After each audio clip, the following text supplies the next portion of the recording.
My name is Anna. I want to share my story, one that begins with pain but transforms into a journey of healing. It's important to me. I lived a simple life in a small house with my husband, Lucas. I loved him deeply. His kind smile and warm eyes made me feel safe and happy. We met at school, where his humor and intelligence captivated me. He called me beautiful, a first for me. After 2 years, we married in a small ceremony with family and a few friends. It was a perfect day, and I believed our life would always be so.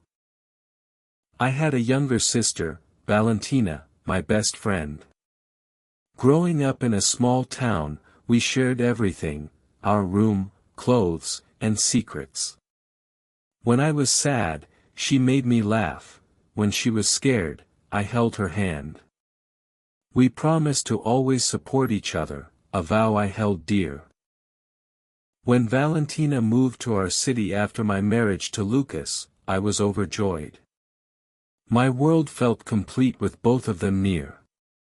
Valentina, new to the city, visited often.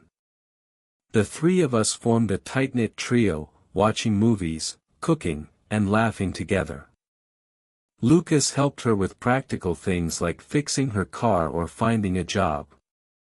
I saw him as a caring brother, and their friendship warmed my heart. But subtle changes crept in. Valentina visited when I wasn't home, bringing Lucas lunch at his office. He spoke of her constantly, praising her wit and intelligence.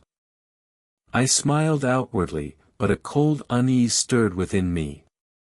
I dismissed it as paranoia. After all, they were family. On my birthday, Lucas gave me a silver necklace with a small heart, which I cherished. A week later, Valentina wore a similar necklace, but hers was grander, with a diamond. My heart sank. "Beautiful necklace," I said quietly. She smiled brightly, claiming she bought it because we shared the same taste. Lucas smiled too, and my necklace felt less special. I scolded myself for feeling jealous. Lucas began working late, citing a big project. He came home exhausted, sometimes sleeping on the sofa. I covered him with a blanket, feeling sympathy. One night, he was unusually late. Worried, I called his office. A sleepy voice answered, "Everyone left hours ago." My hands trembled. When Lucas returned, he claimed he was with his boss, his phone dead.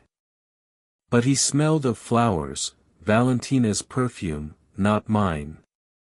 "My boss wears perfume," he said, retreating to the bedroom. I stood alone, the silence deafening.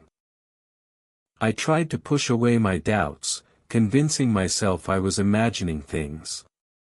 I met Valentina for coffee, hoping to reconnect. "You and Lucas spend a lot of time together," I said, trying to sound light. She laughed, assuring me I was his priority, just her silly sister. Her words felt sincere, and I felt foolish for doubting her. I resolved to trust them fully. For our 5th anniversary, I planned a romantic mountain getaway by a lake. Excited, I told Lucas, but he looked worried. "I have to work," he said, citing a deadline. My heart sank, our special day was ruined. The next day, my friend Kate called as I drove home, defeated. I saw Lucas in the mountain town with a woman in a red dress, holding hands, she said hesitantly. I think it was Valentina. My world shattered. They were together, not at work. The betrayal was undeniable. I drove to my parents' house, crying for my broken trust. I stayed 2 days, ignoring calls from Lucas and Valentina. My parents comforted me without questions. On Sunday, I returned home. Lucas was there, disheveled. "I know about you and Valentina," I said coldly. He admitted it had been going on for months. "Get out," I demanded. He pleaded, but I was resolute. He left, and I was alone. Valentina came the next day, tearful. "Why?" I asked. She claimed it just happened, but I couldn't forgive her betrayal. "You lost me," I said, closing the door. The weeks that followed were dark. I felt like a ghost, haunted by memories. I hid our photos in the attic, unable to face them. Kate's daily calls and visits kept me grounded. Slowly, I began to heal. One morning, the sun's warmth stopped my tears. I took walks, read books, and painted my walls bright yellow, reclaiming my space. I learned I was stronger than the pain, that I didn't need Lucas or Valentina to be whole. A year later, I found a quiet, inner happiness. I bought sunflowers, their brightness mirroring my growing light. Kate noticed, saying, "You're stronger now." An old friend, Quinn, invited me to art classes. Rediscovering my love for drawing, I created sunflowers on paper, feeling pride in my creations. One evening, I saw Lucas and Valentina.